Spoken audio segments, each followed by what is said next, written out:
Chapter 2. The girl was in his shower. Kaeron was sitting on his red leather couch in the living room, frowning down at his cell phone. A news program played loud as hell through the surround sound speakers as he read the message from his mother for the 6th time. I know it's been a long time. Oh, Lex was the one who gave me your new contact info. Can we talk, please? I've got a place now. In Decados, on Sethan Street. A green house. I'm sure you'll be able to find it. I'm clean now, P. He threw the phone across the room, tossing his head back, and rubbed the sides of it. He would have to talk to Lex about giving that woman his number, again. Closing his eyes tight, he fought the growing headache that threatened to become a migraine. He needed a cigarette or another fight. Those wolves were not enough by a long shot, especially after 2 of them did the smart thing, but admittedly the boring thing, and ran away after he had turned their friend into barbecue. He had wanted to question the girl right there and then, but she was vomiting and shaking from the rain. A human girl. She couldn't be any older than 17. Why would someone like Talion Atrium be interested in her? 35 million was no small deal. Kaeron's kill tonight would only make him a measly 35K. Of course, Kaeron took any job he could, if it meant he got to fight, but even the more expensive jobs he had taken hardly ever cleared 4 million, and those involved killing low A-tier demons. Some of those demons had even scarred him. So, to place a bounty of 35 million on a human girl. Something was going on. The sound of the bathroom door opening brought his attention to the present. The girl. Lillian. Or Alyssa. Or Jamie, whatever. She stood in the doorway, a towel wrapped around her long, auburn brown hair, wearing some of his sister's clothes. She was no longer shaking nor vomiting, but her moss-green eyes studied him as if she weren't sure if she should be afraid or not. Good. He cleared his throat, the action making her tense slightly. Calm down, girl, he said, letting her hear just how annoyed he was, as he turned down whatever news program was on. As long as you. My name is Lillian, she rasped. He gave her a look that had grown men 3 times her size shriveling into a ball, but to her credit, she didn't immediately look away. She did eventually, however, smart girl. He continued, as long as you answer my questions honestly, everything will be okay, and you'll be allowed to leave in one piece. Her throat bobbed at the threat, and her hands went around her slim waist as if hugging herself. Her response was an almost inaudible, okay. Good. First question, are you hungry? I've got some leftover pizza in the kitchen. She looked at him again, brow raised. He shrugged. You look as if you haven't eaten in days, seriously. When was your last meal?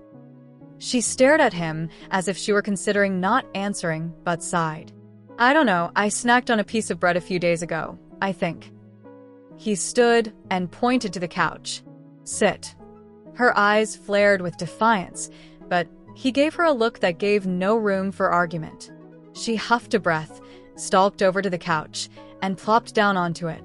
He smiled a devil's smile at her and purred. Was that so hard? She stuck her tongue out at him. In response, he turned away and headed into the kitchen. The box of pizza sat on the kitchen island where he had left it the night before. He strode over and opened it. Nothing. Lex must have come home at some point and ate the rest. He spoke loud enough that the girl would be able to hear him from where he was, throwing away the pizza box. No pizza, but I'll fix something up for us. She snorted. So, you're good with weapons and also a killer in the kitchen. He ignored the statement and rifled through the pathetic contents of his refrigerator. Half a pack of cheese, a pickle, 3 eggs, and a mostly empty bottle of mayonnaise. He closed the fridge and rummaged around the kitchen for anything that any of those would complement, and right before he was about to give up and just make her a cheese sandwich with a side of pickle, he found a half pack of mac and cheese with most of the cheese packet unused. The fuck is my phone? He grumbled to himself, one hand fumbling for a pot, the other feeling around for his phone. He'd text Lex to pick up some groceries on her way home tomorrow.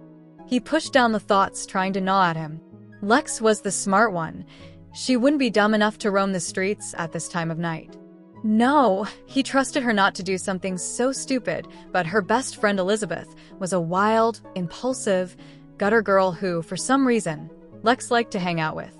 Him and his sister had moved here 2 years ago after some shit went down between Kaeron and a lowlife crime lord. The piece of shit had called his sister a hot piece of ass, and in return, Kaeron broke the shithead's nose and killed both of his guards. Needless to say, the bastard overreacted, placing a bounty of 5 million on him. Honestly, if he wasn't his sister's keeper, he wouldn't have cared. He would have actually enjoyed killing anybody dumb enough to try claiming his head, but he couldn't risk her being dragged in the middle of his problems, so they moved, and about a year ago, Lex and Elizabeth met and quickly became inseparable. To his utter disappointment, Lillian sat on the man's couch, fidgeting with her hair. He had yet to introduce himself, but she had a sneaking suspicion of who he was. "She's our prey fire breather, so get lost," the wolf had said. Dragon shifters were rare, but they did exist, and thanks to their limited numbers, a bounty hunter like Kaeron Deitas was talked about a lot, even among slaves and servants, and Sebastian had mentioned the shifter a few times during her daily baths. "Run, Lillian. Run somewhere he will never find you. Run until you can't run anymore. Don't tell me where you're going. Don't tell anybody. I will come find you when I can." The words echoed through her hollow body. All the adrenaline from the chase had drained from her, and she was now only conscious from the uncertainty whether she were safe or not. Why was he helping her? Was he helping her?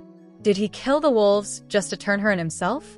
A powerful, jaw-cracking yawn ripped from out her, causing her eyes to water. She swiped at them, but another yawn followed quickly after, bringing more tears. "You are going to fight," the man said right beside her. She nearly jumped out her skin as she whipped around to face him. He was watching her every move, and if she weren't already trying to push her heart back down from out her throat, she'd most likely have felt the chill that worked its way up her spine. "Are you insane?" she shouted, emphasizing every word. He held up the bowl of steaming mac and cheese and repeated, as if he hadn't almost given her a heart attack. "You were going to fight, weren't you?" She eyed the bowl like a feral beast but asked, "What?" He sighed loudly and grabbed her hand. She tried to pull away, but he held firm and dropped the bowl into it.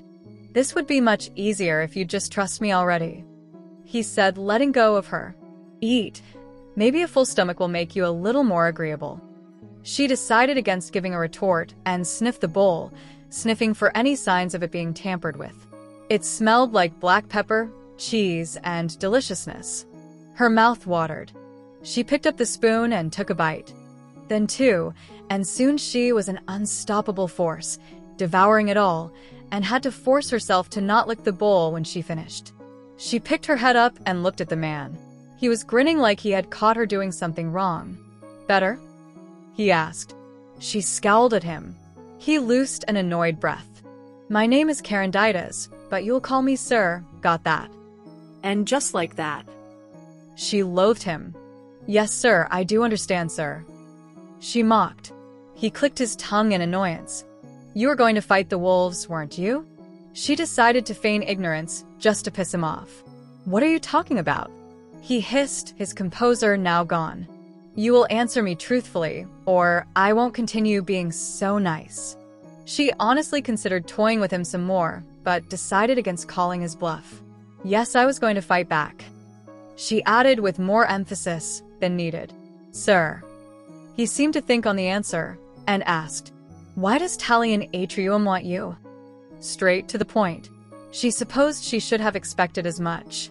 "Aren't you supposed to take a girl out to a fancy restaurant before she gives you the goods?" She smiled, blinking her eyes sweetly. He gritted his teeth so hard that the sound echoed through the room. She flinched. Okay. She hesitated. "He wants to lock me away and breed me like some damn horse." "Why you?" he asked, reclaiming some composure. She steadied her breathing. A good lie contained parts of the truth. "I don't know, it has something to do with my mom and dad. I was taken away from my homeland when I was very young, so I couldn't tell you anything about them, and I told him that, but he's still insistent on making me his baby machine." She met his gaze. He wasn't convinced, but she didn't dare say anything. She had learned a great deal dealing with Talion. She'd let him speak first and go from there. That's such a vague story, almost as if you're lying, but you wouldn't do something so stupid to the person who's helping you, right? Right, sir. He sighed. We're going to talk more about this in the morning. My sister won't be home tonight. You can sleep in her bedroom, he said, turning and heading for the stairs, clearly expecting her to follow. She stood and ran after him. He was so much taller than she was, so much so that it made her feel as if he could squash her like a bug at any time. They walked down a hallway passing 2 open doors. One room had a bunch of workout equipment, and the other held a decently sized library. He stopped in front of the 3rd door, this one closed. This is the 2nd floor bathroom, he said blandly, opening the door to show her. She nodded her acknowledgement, and they continued down the hall. They walked past another 2 closed doors, and then they stopped at the only other open door in the hall. This is where you'll be sleeping tonight, he said, flicking on the lights inside. She examined the room. There were a few clothes tossed on the bed, and the walk-in closet was open. Lillian had to admit, his sister had nice taste in clothes. Now that Lillian thought about it, the clothes she was wearing must belong to this sister of his. He walked inside, and she followed after, getting a better view of the room. Her breath caught in her throat as she got a look at the walls. They were a baby blue, but they were hand-painted over with a bunch of symbols that told a story, a dark story, she thought, but it was gorgeous and impressive. If his sister had done this herself, she was beyond talented. Did your sister paint these? She asked, taking it all in. He was exiting the room. Don't go snooping, and don't stay up too late. Oh, and if you try to run, I'll break both of your legs. She swallowed hard at the threat. He left without another word, shutting the door behind him, leaving her with her thoughts. Great, just great. She had escaped one captor, just to fall into the hands of another.